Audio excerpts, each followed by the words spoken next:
Have you ever considered the complexities of having a chronic condition and being behind bars? I take care of patients in the real world, and sometimes this happens. And in this video, I'm going to share with you my experiences as an MS neurologist in the situations where multiple sclerosis interfaced with prison. If you'd like to hear more about that, don't turn away, because it starts right now.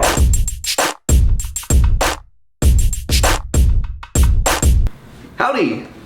Thanks for learning about MS with me, Boster.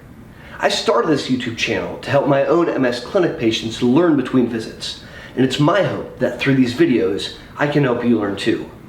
Today's topic is on the interface between managing a chronic neurologic condition, MS, and prison. I take care of patients in the real world, and sometimes there are situations where someone impacted by MS finds themselves interacting with the prison system, and it's complex.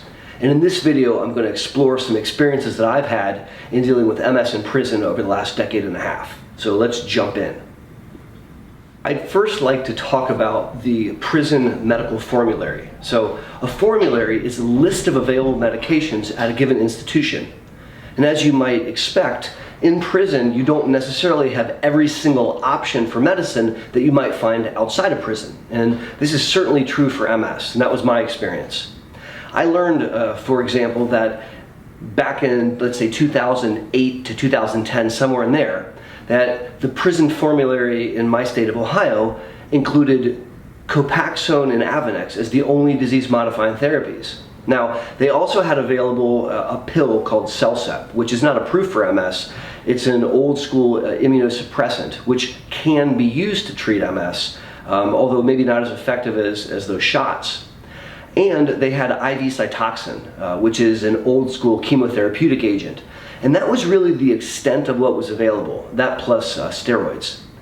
This created problems for some people that I've taken care of, and I'll highlight that by sharing two particular stories. I used to work at a hospital system that had a prison ward. So in the hospital, there was a wing that was locked down. And you had to have a buzzer to get in and out. There were guards, they had weapons, they shackled patients down, and it was a way that we could see them and provide them inpatient care and still being part of the prison system.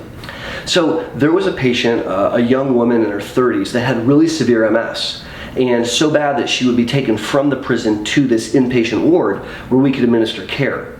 We needed to treat her aggressive disease, and Avonex and Copaxone weren't cutting it. And so we opted to use IV Cytoxan. This is a pretty hardcore old school therapy where you get IV Cytoxan through your vein for about 6 hours, and you do this once every month.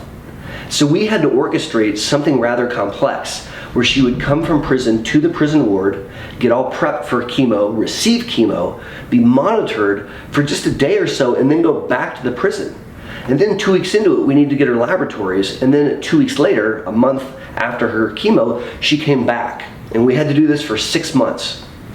As we were going through this, and I was sharing with her what we would be doing for monitoring, etc., I commented that when she was no longer incarcerated, that we would have other options to treat her. I'll never forget what she told me. She looked at me and said, "Doctor, that's not going to be an option for me. I'm not going to be getting out," which, really hit me.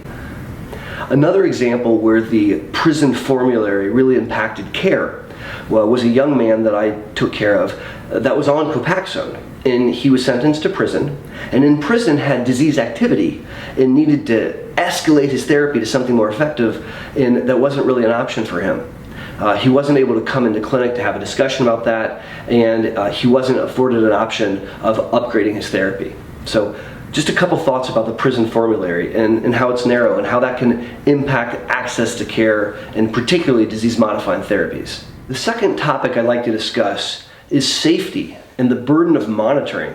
And two examples in my experience as an MS doctor where we had to intervene medically and prevent someone from serving a prison sentence because it would put them in severe medical jeopardy. So let me explain. I've had two examples personally, patients that I took care of that were convicted of felonies. And in both of these examples, the patient was to serve a 20 to 30 year sentence. Now, for different reasons in both cases, the patients required very, very careful monitoring. One of them had received a therapy that required monthly monitoring for years, And there was a risk of scary sudden events where they would need to seek medical attention immediately. The other patient was severely disabled. It really couldn't move without assistance. An electric wheelchair, required assistance with eating and with toileting and other things.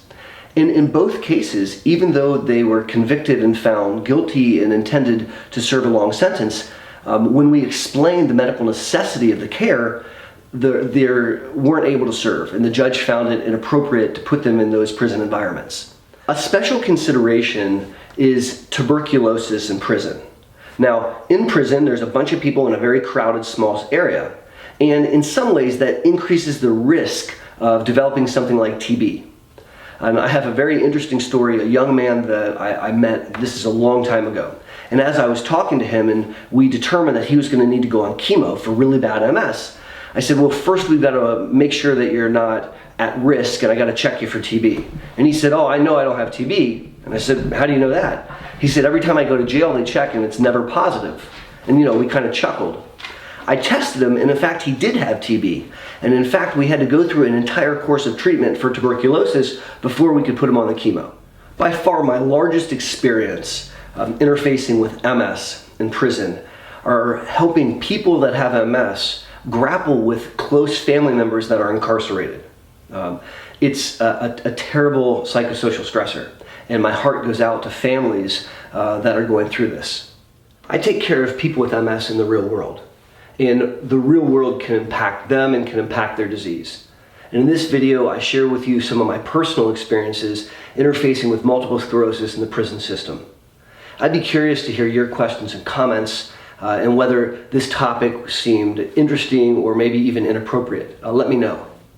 If you'd like to up your game and you're impacted by MS, check out that video right there. Also, YouTube thinks you would like that video right there. If you haven't yet subscribed to my channel, please consider doing so. Just click that circle above my head. My name's Aaron Boster, and thank you for learning about MS with me. Until my next video or my next live stream, take care.